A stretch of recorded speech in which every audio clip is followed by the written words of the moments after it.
Hello, welcome to another episode of Ryan on Gaming. Now, today's topic is, or it poses the question, should price matter in a review? Now, well, I'll tell you right now, this is probably going to be of the unpopular opinion. I will probably be in the minority here. I'll probably have some people get really pissed off at me and write some really consumer, oriented comments, like really attacking me on this front. But, I at least ask you to watch the whole video so you get my point across, but I say no, I don't think it should. So if you would just bear with me, I will now explain why I don't think price should matter in a review. Now, I've been reviewing games on YouTube for 2+ years now, and I've reviewed, I think, over 100 games, I'm pretty sure. Now, I know like 30 or 40 of them are like small, like PlayStation mobile games that are like 2-minute reviews, because it's a PlayStation mobile game and it takes like an hour to review. But, I have reviewed close or over to 100 games, and you guys know how I do my reviews. I do write a script for them. I do VO. I captured tons of different gameplay clips. I kind of do them like IGN, GameSpot style, where I try to show you a lot of the game and keep it short and concise. I don't try and break down too many elements of the game and everything. But you guys know I put effort into my reviews, so I would hope that my opinions may be a little bit valid on this topic, but.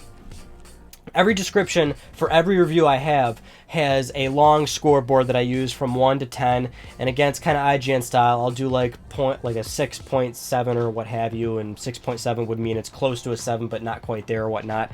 And before all my reviews, I have like a little paragraph that prefaces, a little bit about how I do reviews, and I write in there, I don't factor price into my reviews. A good game is a good game. Price is always subject to change, and that's really what it all comes down to. I mean, there's really no further elaboration to it. A good game is a good game. The price of that title is always going to change. It just is. Now, that's kind of your job as a consumer to decide what, when should I pick up this game, at what price is deemed good for me. Now, I think there's a lot of things that you as a consumer should do. One being that you should not look at one review. You should look at multiple reviews, because there are other reviewers out there who do have they judge on price point, and that's their prerogative, and that's they're offering you something I don't, which is good, because again, you should look at multiple reviews, get multiple opinions. It's like when you go to a doctor and he tells you, hey, you might have a broken leg. Well, shit, doctor, we're trying to look at my arm here. Get a second opinion. Go to a second doctor. That's why they always say that. So, always look at other reviews, and always don't let reviews dictate your opinion. Get a general idea of it, and that's when you can kind of think, oh, okay, well, maybe so and so and so and so and so and so said these things, so maybe I'll buy this game when it's like $30 or something.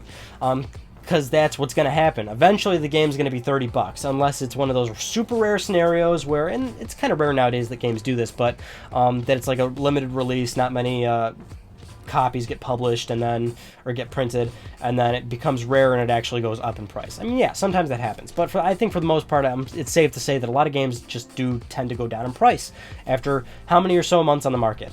So yeah, I don't think price should matter. Now, I totally understand why a lot of reviewers do factor in price. I mean, I guess a recent example to talk about would be Metal Gear, the Phantom, Metal Gear Ground Zeroes, which is, it launched at $40, $30, PS3, 360, PS4, X1, and it had maybe like 2 hours of content. Now, I actually didn't play the game. It's not something I can go too in depth on, but I know why that was a big talking point for people.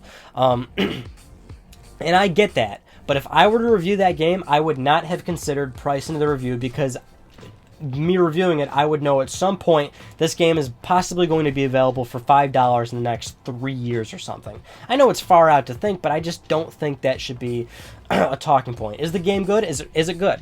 That's what I think a review should really, really be about, in my personal opinion. And again, another reviewer might have his own prerogative. Go check that guy out. So that's really about it, I guess. I mean, I've said everything I need to say, I think. But I really hope you understand where I'm coming from. That's just how I feel.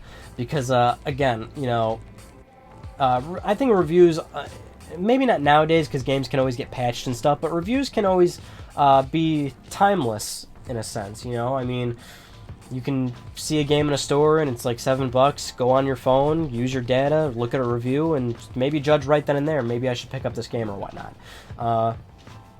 And that review shouldn't be based on how much it was how long ago, because now it's in a, maybe it's in a bargain bin for $7 or something. And despite what people say, you know, of course, like, I guess hunting, like hunting games for like consoles, for example, is like never as affordable as Steam, but they're more affordable than most people give like console games credit for. I mean, eBay is a great place to find really cheap console games. Craigslist, GameStop, you know, can usually be pretty good on really old games, like really old titles, not new stuff where it's like, hey, $55, save that $5 and take it to a dollar store, get like 5 $1 items. But yes, that's my personal answer. Should price matter in a review? No. Of course, let me know what you think. If you are a really strong consumer-minded like individual that is really pissed off at what I'm saying, yell at me.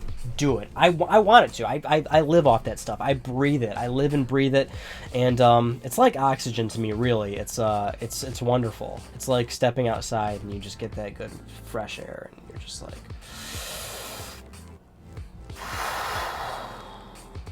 And that's where I should probably end this video, because now it's just getting weird. So that's about it for this topic of Ryan on gaming. Again, talk with me if you agree or not.